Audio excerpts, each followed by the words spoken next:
Merci à tous. Dans 20 minutes, ça sonne pas, mais peut-être que tu peux faire un œil. Ah oui, tiens, bah, vous me dites quand je dépasse. Merci à vous. Donc j'avais prévu 50 slides, donc on peut pas les passer. Hein, je suis désolé. Bon, ça va être plus rapide. Alors pour me présenter, donc Rémi Delhomme, effectivement, je vais vous parler de mon parcours assez rapidement, et puis après on va évidemment parler de vision. Quand on parle de vision, faut être humble en fait. Des fois, on se sent un petit peu happé par un parcours qui nous appelle. On ne sait pas pourquoi. Moi, je suis rentré dans une salle d'armes accompagné de mes deux cousins qui avaient démarré grâce à Zorro à l'époque. Hein, ouais, je vous ai mis les trois armes de l'escrime, et on va pas parler que de ça, sinon ça va être épée, fleuret, sabre. Et si on a le temps de discuter autour d'un café, je vous expliquerai un peu les différences. Et on démarre comme ça, par hasard. Je rentre dans une salle d'armes et il y a vraiment une ambiance qui m'a happé. Et oui, tout mon parcours s'est fait en fonction de ça, finalement. Et je pense que la vision, oui, on l'a. Je l'avais depuis cet âge-là, de continuer, de persévérer dans ce sport. J'ai gravi un peu les échelons. Mes parents tout de suite m'ont dit, attention, c'est un sport amateur, on peut pas gagner sa vie. À l'époque, oui, c'est vrai. Maintenant, on peut la gagner quand on est dans les tout meilleurs, quand on a une visibilité, je dirais maintenant médiatique, mais c'est quand même un sport confidentiel, hein, on en parlera, il y a 55 000 seulement licenciés en France, c'est quand même une belle renommée internationale, mais tous les 4 ans, puis après on repart un peu je dirais dans les limbes médiatiques. Finalement, ce sport, on m'a dit, bah voilà, c'est bien si tu veux le faire, mais évidemment, il faut avoir les deux jambes et avoir tes études à côté. Donc, ce qui fait que j'avais des copains qui faisaient des sports-études, moi j'en ai pas fait, école d'ingénieur. Et dans cette école d'ingénieur, finalement, je me suis dit, bah, je regrette quand même de ne pas pouvoir faire ce parcours d'escrimeur de haut niveau. Et puis, par la force des choses, j'ai quand même évidemment été dans des salles d'armes où il y avait les meilleurs. J'ai pu rentrer en contact avec des champions. J'ai eu la chance d'être finalement détecté. Hein. C'est quand même beaucoup de chance malgré tout, des rencontres, etc. Il n'y a pas que, là encore une fois, prenez ce parcours-là comme quelqu'un qui a eu quand même des opportunités, qui a su les saisir, c'est sûr, mais qui a eu beaucoup de chance de rencontrer les bonnes personnes au bon moment. Hein. Ça, c'est une réalité, et j'ai quand même une forme d'humilité par rapport à ça. Donc, j'avais pas fait de performance exceptionnelle en junior, mais j'ai été détecté, et je suis rentré à l'INSEP avec les meilleurs. La France, on a la chance d'avoir les meilleurs maîtres d'armes. Encore une fois, même si on est challengé, c'est ça. Et puis, à la fin de mon parcours, j'ai pu rentrer en convention d'insertion professionnelle pour sportifs de haut niveau, parce que j'avais fait quelques résultats, et démarrer une carrière semi-professionnelle. Donc, un temps au travail, un temps à l'entraînement. Et là, j'ai compris ce que c'était vraiment que le sport de haut niveau. Bon, ma carrière, je la résume en quelques mots. Hein. Il y a des hauts et des bas dans une carrière. On prend souvent des baffes, des défaites, puis à un moment donné, il y a une victoire, et ça efface toutes les défaites. Donc j'ai réussi à remporter des tournois de Coupe du Monde, après avoir des blessures où je me suis été luxé le genou, alors que je pensais partir aux Jeux Olympiques. Je reviens, et effectivement, je fais mes plus belles années, dans les années 98 à 2002 finalement. Et puis voilà, champion d'Europe individuel par équipe, champion du monde par équipe, dans les meilleurs mondiaux, plusieurs Coupes du Monde gagnées. Et effectivement, après, bah, c'est la période de la fin de carrière. Entre-temps, mes deux cousins d'ailleurs, qui avaient démarré avec moi, on ont fait leur métier, maître d'armes. Maître d'armes, c'est quoi? C'est vraiment le maître d'armes à l'époque, c'était quelqu'un qui avait, je dirais, une bonne place dans la société. Maintenant, c'est plus le cas. Hein. C'est un éducateur sportif, malheureusement. L'objectif, c'est aussi de remonter le métier du maître d'armes. Hein. Et il m'avait dit, bah, passe tes diplômes, etc. Donc, bon, dans l'escrime, il y a plusieurs trucs. Il y a l'escrime artistique, hein, vous voyez, les arts martiaux, évidemment. Et puis, il y a la partie, évidemment, historique. Alors, les films de cap et d'épée, les films de chevalier. Et ça me faisait plaisir parce que l'été, en tant qu'étudiant, je faisais des initiations et je voyais que, voilà, l'escrime, vous donnez à des enfants 2 bâtons, ils vont pas faire du golf, hein, ils vont faire de l'escrime. Après, il faut les protéger, leur dire attention, c'est encadré. Mais même les adultes, ils se disent mais non, mais en fait, c'est pas pour moi. Mais si on peut démarrer à n'importe quel âge. Je ne fais pas la pub de l'escrime, mais quand même, c'est ma passion, donc je vous le dis. Vous pouvez démarrer à n'importe quel âge, dans n'importe quelle salle d'armes. On vous prêtera le matériel et ce sera assez simple, ce sera pas plus cher que faire n'importe quelle activité. Donc, il m'a dit passe tes diplômes. J'ai passé mes diplômes, je pensais jamais m'en servir. Allez hop, je le mets dans un dossier. Et à la fin de ma carrière, forcément, m'a donné envie de rendre ce que j'avais acquis. Et j'ai démarré. À ce moment-là, j'avais terminé à Lyon, cette vision de dire finalement j'ai envie de rendre, ça m'a tenu parce que j'ai fait 20 ans en tant que maître d'armes avec des groupes dans lesquels étaient certains grands champions, dont Oriane Malo-Breton qui a fait double vice-championne olympique et que j'ai entraîné jusqu'à une semaine avant les Jeux. En fait, j'étais entraîneur de club, hein, j'étais pas entraîneur national. Moi, j'avais mon métier à plein temps, hein, du coup. J'ai devenu ingénieur, manager, alors ingénieur dans le nucléaire, avec une pression autour de ça. Et après, je me suis occupé au sein d'EDF du partenariat avec Paris 2024. On était partenaire premium. Donc voilà le parcours. À la fin de ça, on vient me chercher. C'est aussi ça. Et j'avais vu que la fédération s'était un peu dégradée. Il y a eu, bon, je ne sais pas si vous avez suivi, mais dans la presse, on a parlé d'escrime, mais pas forcément du bon côté. Il y a eu beaucoup de dissensions. Voilà, on a refait, on a pioché dans la caisse, etc. Donc tout ça, ça m'allait pas. Et on a construit une équipe pour essayer de reprendre cette fédération autour de valeurs et d'avoir cette vision de l'escrime dans 10 ans. Alors, on a appelé ça escrime parce qu'évidemment, il faut de la com. Escrime comme exemplarité, E d'exemplarité, S comme stabilité, parce que là, ça a passé son temps à allez, je te vire un tel, je te remets un tel, etc. C comme compétences. Alors, les compétences qu'on avait, nous, en tant que bénévoles, mais les compétences aussi de ce qu'on voulait, je dirais, augmenter, notamment celle des maîtres d'armes.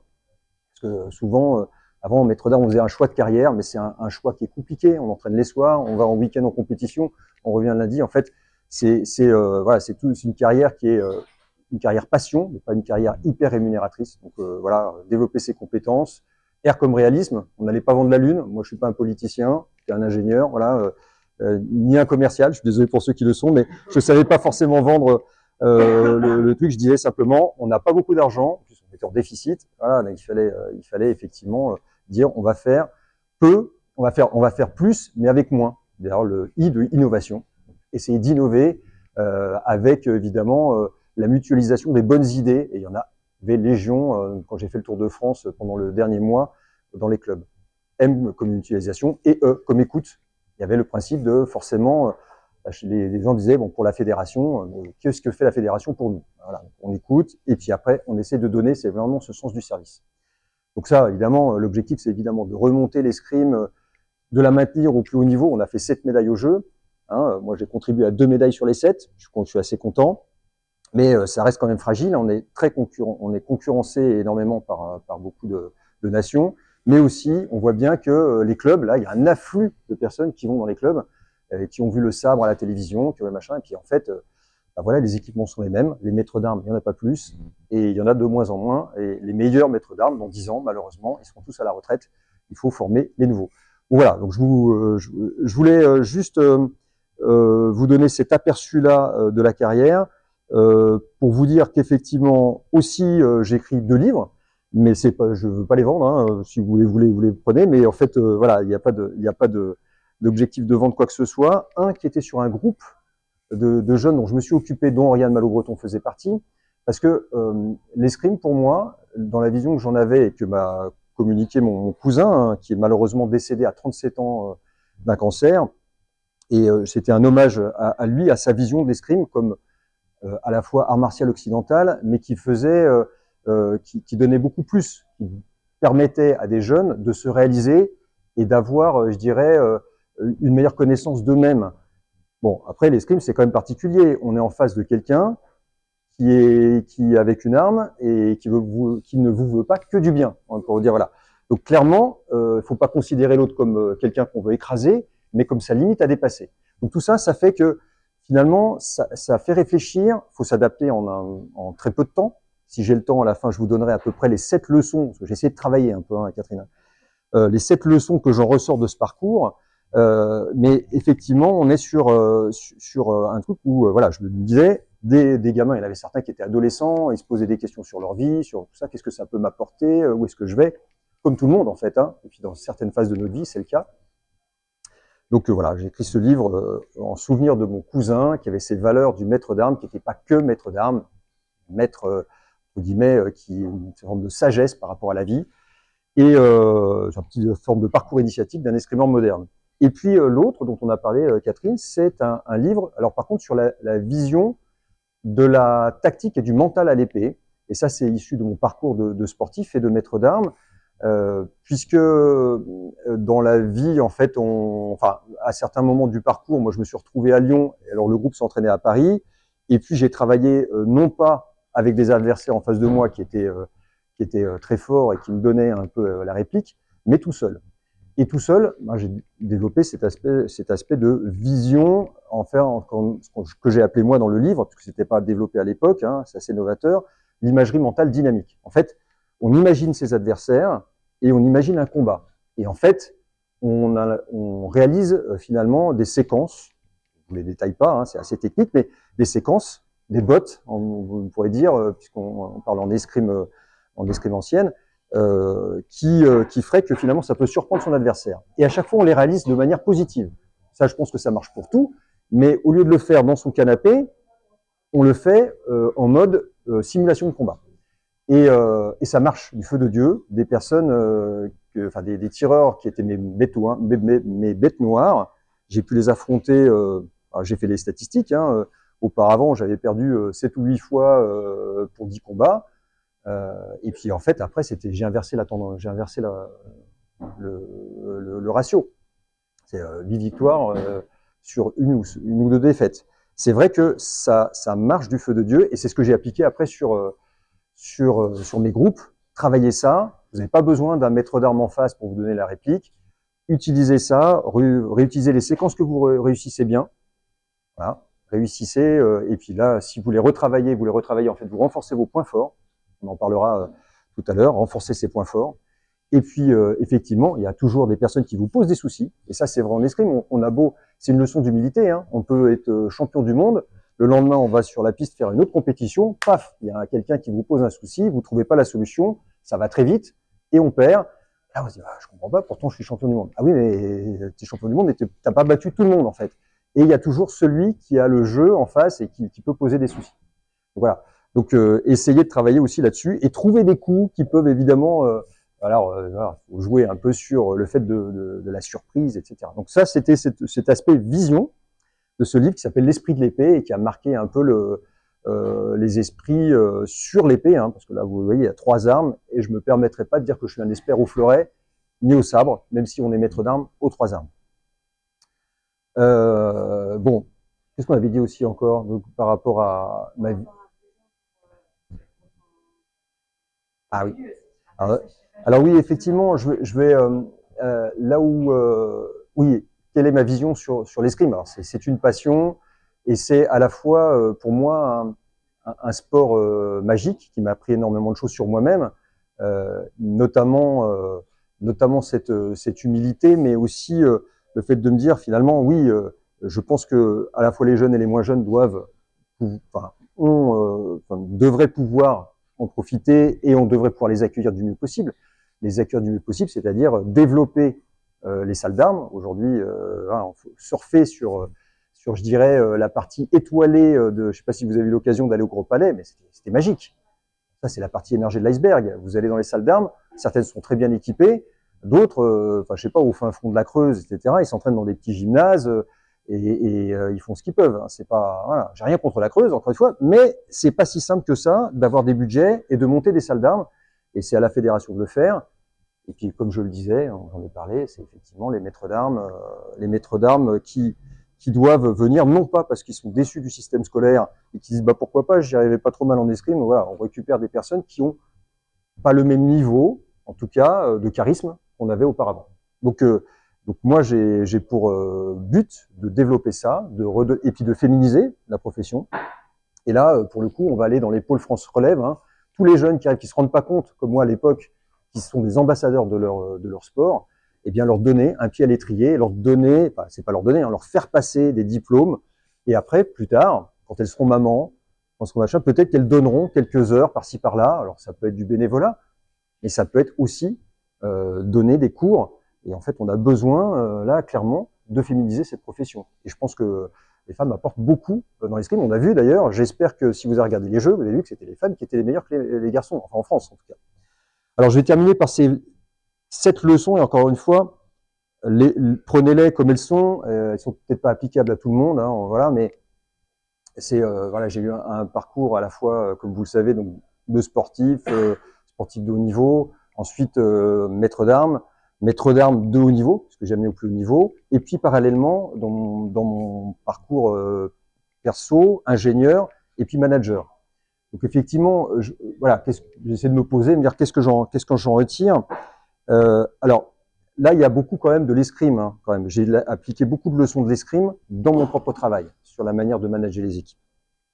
Évidemment, vous allez me dire, quand je vous dis on prend des claques, et puis on se relève, bah, il y a la persévérance. Vraiment, tout sport, la persévérance, accepter l'échec, s'en servir pour grandir. Voilà, ça, c'est la leçon numéro 1. Et je pense que bah, si on abandonne, à un moment donné, évidemment, on perd la possibilité d'aller plus loin. Encore une fois, il faut aller jusqu'à ce qu'on peut aller, et puis après faire le bilan. Et puis si ça convient plus, si on n'a plus l'envie, la foi, ben on change, on incline, et puis après on va ailleurs. Mais en tout cas, tant qu'on a cette vision d'aller plus loin, ce que j'ai eu moi, effectivement, persévérer, et c'est pas forcément les meilleurs qui gagnent à la fin, les plus doués, je dirais, c'est ceux qui persévèrent, toujours. L'autre point, et ça c'est vraiment une leçon d'escrime, parce que en fait, ça peut se dérouler en un rien de temps, les choses bougent, l'adversaire s'adapte, etc. Donc accepter les imprévus. Alors dans le nucléaire aussi, on avait beaucoup de temps réel. Et puis, fallait vraiment réagir. On était sur les automatismes. Et donc, souvent, quand il y avait des arrêts automatiques réacteurs, on disait c'est la faute des automatismes. Ah, non, donc, fallait aussi positiver. Donc, on en parlera après. Accepter les imprévus, savoir s'adapter pour rebondir. C'est vrai que parfois, ça se passe en peu de temps. Et ça, c'est effectivement cette importance. Je ne sais pas si vous avez vu quelqu'un comme Romain Canon qui s'est planté au jeu. Mais c'était vraiment le symbole de quelqu'un qui avait cette vision de s'adapter. Alors simple, j'impose mon jeu. Donc j'impose, quand je suis quelque part, j'essaie d'imposer, évidemment, imposer gentiment, c'est-à-dire proposer des choses. Et après, je m'adapte. Qu'est-ce qui marche pas? Voilà, c'est ce côté-là. Quelque chose de très important en 3, c'est identifier nos limites et travailler dessus pour un jour les dépasser. Et ça, je reviens sur cette notion de, voilà, faut questionner les limites. Je dis pas qu'à un moment donné, moi je pourrais aller sur la Lune en sautant. Hein. C'est pas comme ça que ça marchera.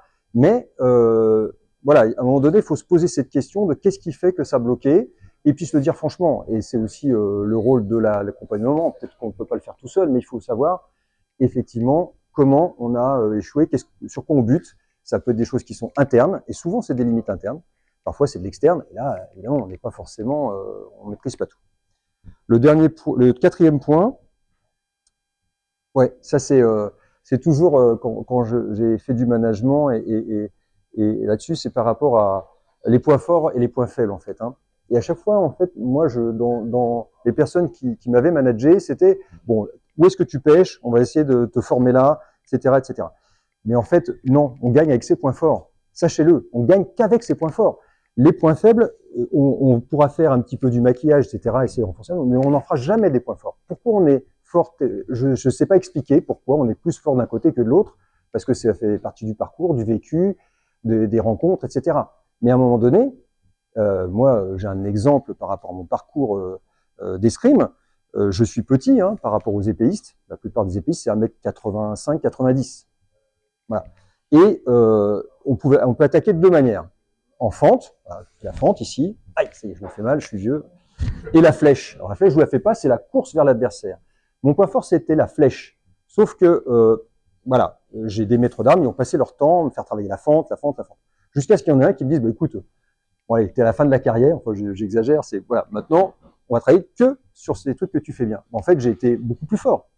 Parce que c'était voilà, il fallait juste le faire au bon moment et le masquer un peu pour pas dire voilà Rémi lui on sait très bien qu'il va faire une flèche à un moment donné. Oui, il le savait, mais il savait plus à quel moment. Donc effectivement, travailler ses points forts, c'est ce qui fait notre différence. Et puis l'esprit d'équipe. Alors au-dessus de tout, il y a l'esprit d'équipe. Je dis ce que j'ai écrit parce que le succès d'un des membres de l'équipe sont les victoires du groupe. Et ça c'est important dans votre travail, c'est important dans la vie. Mais c'est important, évidemment, dans l'escrime. On nous a toujours dit, c'est un sport individuel. Faux, archi faux. On a un sport d'opposition, et puis à l'entraînement, on s'entraîne à l'INSEP. La chance qu'on a, c'est qu'on a tous les meilleurs qui s'entraînent ensemble. Encore une fois, le modèle a été un peu, je dirais, piétiné ces derniers 4 ans. Mais quand les meilleurs s'entraînent ensemble, ben en fait, ils se font progresser les uns les autres. S'il y a une franchise, Si on dit, bah là, je t'ai foutu une raclée, mais voilà, t'as pas compris telle ou telle touche, et puis à un moment donné, l'autre s'améliore, et puis on essaie de trouver des solutions aussi, et puis voilà, la roue tourne. Le groupe fonctionne comme ça. L'esprit d'équipe, c'est ça, et puis derrière, ceux qui sont autour et qui gèrent les équipes, eh bien, doivent dire, un tel a gagné, ou une telle a gagné. Alors Yann, c'est ce qu'elle a fait, mon élève, je lui dis, tu as fait tes médailles, surtout, à chaque intervention médiatique, tu parles et tu dis, voilà, ok, j'ai fait les médailles, ok, si, mais il y a tout un groupe derrière. Elles ne sont pas 4 au jeu, elle n'est pas toute seule à gagner. Il y a tout un groupe qui a fait 12, 13, 15, et ces interventions sont nécessaires pour que ça valorise tout le groupe, parce que chacun ne se retrouvera pas au sommet des podiums, mais chacun a eu sa petite contribution à la réussite de l'ensemble. Au-dessus de tout, il y a l'esprit d'équipe. Et puis alors, le principe qui est simple, c'est qu'en fait, dans un objectif, dans une vision d'aller chercher une médaille, voilà, etc., on se met en début de saison, ou on l'a fait sur plusieurs années, mais en fait, il y a le quotidien à gérer. Il y a aller à l'entraînement. Est-ce qu'on y va avec la banane, ou est-ce qu'on y va comme ça en traînant les pieds? C'est ce qui fait la grosse différence, en fait. Hein. Et ça, c'est vrai dans le travail aussi. Moi, quand j'ai pu manager les équipes, le plus important, c'est l'ambiance. C'est-à-dire travailler sérieusement, c'est sûr, on travaille, mais sans se prendre au sérieux. Jamais se dire qu'à un moment donné, c'est le truc, se prendre la tête sur des choses. Il y a toujours, à un moment donné, les personnes qui font de l'humour, etc., plaisanter. Machine à café, tout le monde le dit, oui, ça prend des pauses à rallonge pour certains managers old school, je dirais. Mais en fait, non. C'est là que les liens se font. Et puis aussi, c'est là qu'on arrive parfois à débloquer des petits problèmes parce qu'on voit en transverse comment ça se passe. En tout cas, toujours avoir cette ambiance et je dirais que ça ne part pas d'une personne qui dit c'est comme ça qu'il faut qu'elle soit l'ambiance. C'est que vraiment, c'est l'ensemble des membres du groupe qui doivent générer cette ambiance positive. Et puis évidemment, je termine là-dessus, pour le positif, dans toute situation, voir le verre à moitié plein, ce qui n'est pas simple, mais c'est un mode de fonctionnement de la vie qu'il faut garder et qu'il faut garder, je dirais, quand on a, là je rebondis sur mes pattes comme un chat qui se plante, mais donc cette vision de finalement, oui, il faut aller le plus loin possible, et voir le verre à moitié plein, c'est tout simplement éviter de se dire toujours, là c'est compliqué, là il y a encore cette chose-là qui se plante. Je vais vous donner l'exemple du nucléaire. Dans la gestion de temps réel, quand il y a un arrêt automatique réacteur, parfois c'est une petite diode, un petit matériel, un composant d'une carte électronique qui a fait que finalement l'arrêt automatique réacteur, c'est plutôt se mettre en sûreté. Hein. Du coup, on ne prend pas de risque, on met l'installation en sûreté. Par contre, c'est 2 millions d'euros par jour perdus pour la boîte. Et donc, tout le monde se dit, ouais, machin, etc. Donc en fait, on compte le négatif. Clac, clac, clac, clac, clac. Comme en escrime, on pourrait compter les défaites plutôt que les victoires. Non, sachons dire ce qu'on a évité. Quels sont justement, grâce à nos interventions, à notre travail, qu'est-ce qu'on a réussi à faire? Et retourner en positif quand les gens ont un esprit négatif, c'est pas simple. Mais en fait, il suffit de mettre la bonne dynamique et soi-même le concevoir, je dirais, chaque jour, chaque matin. Et ça, c'est vraiment ce qui fait avancer. Voilà. Je peux répondre à vos questions sur l'escrime. Ceci est un masque, ceci est un quoi? Attention. Bravo. Ceci est un sabre. Manon Apiti-Brunet est championne olympique récemment. Donc, voilà, ce sabre spectaculaire. Hein, c'est aussi ça vient des cavaliers. Hein, les cavaliers, c'est la seule arme, ce qu'on appelle de taille et des stocks. La taille, la contre-taille, les stocks. C'est allégé par rapport au sabre de cavalerie, mais voilà. Et on peut toucher tout ce qui est au-dessus de la ceinture. Attention, après je fais une interro. Hein. Tout ce qui est au-dessus de la ceinture, et c'est une surface valable. Donc les têtes, les bras, et pas les jambes. Pourquoi pas les jambes? Parce que les jambes, c'était le cheval, et qu'on respecte le cheval. C'est celui qui est au-dessus, à qui on en veut. Et puis les deux armes cousines, le fleuret, alors ça c'est un fleuret d'initiation, et l'épée. En fait, la seule arme historique, c'est l'épée. Historique parce que c'était les duels au premier sang. Il fallait laver l'affront, voilà, il fallait faire couler le sang pour que l'affront soit lavé, mais il ne fallait pas forcément tuer son adversaire à l'époque. Hein. Donc c'est pour ça que tout est valable des pieds à la tête. Vous connaissez peut-être Laura Flessel, elle était célèbre pour sa touche aux pieds. Mais voilà, Romain Canon, notre dernier champion olympique, et Yannick Borel, et Oriane Malo-Breton, vice-championne olympique à l'épée. Donc on peut toucher partout. Et les deux qui touchent en même temps, eh ben, ça fait coup double. C'est ce qu'on appelait à l'époque le coup des deux veuves. Les deux qui s'empalent en même temps. Alors là, on s'est dit, bon, bah ok, alors pour éviter ça, eh ben, on va essayer de... Et puis en plus, on n'était pas bien protégé, on avait juste un petit plastron, des masques pourris avec des treillis métalliques. Donc bah, finalement, on va créer une arme de travail de l'épée qui s'appelle le fleuret. Et le fleuret, on réduit la surface valable juste au buste, parce que là, du coup, on peut bien rembourrer. Donc pas les bras, pas les jambes, pas la tête. Et on détermine une priorité. Priorité à l'attaquant. L'attaquant, c'est celui qui, je vous disais, la fente ou la flèche. Et celui qui défend, il doit soit faire tomber dans le vide, hop, il recule et puis il fait tomber l'attaque dans le vide. Vraiment, c'est le cas. Soit il fait une esquive, il peut aussi se baisser, machin, etc. Soit il fait ce qu'on appelle il écarte le fer, ça s'appelle la contre-attaque, c'est je touche avant, c'est une parade. Et après, on fait une riposte. Parade, riposte. Voilà, c'est vraiment parer au plus pressé, parer les attaques adverses. Donc voilà, c'est ça. Et alors du coup, l'arbitre est très important. Je dirais qu'il est important dans toutes les armes, mais il est important au sabre et au fleuret, qui sont des armes de convention, puisque effectivement, on se retrouve sur une phrase d'armes à décomposer. L'attaque part de droite, elle est parée, la riposte, non, contre-riposte, etc. On les attaque. Et c'est pour ça que c'est très compliqué à comprendre à la télévision. Voilà, je vous le cache pas. Médiatiquement parlant, on se dit mais qu'est-ce qui s'est passé? Imaginez ces deux experts qui se rencontrent et il y en a un qui surprend l'autre. Alors évidemment, à ce niveau-là, et en plus ça va très vite. Donc c'est sûr que ce sera jamais aussi médiatique que le foot. Il y a une footballeuse avec nous. Voilà. Bon voilà, j'en ai terminé. Je ne sais pas si vous avez des questions. Je suis tout oui et si vous avez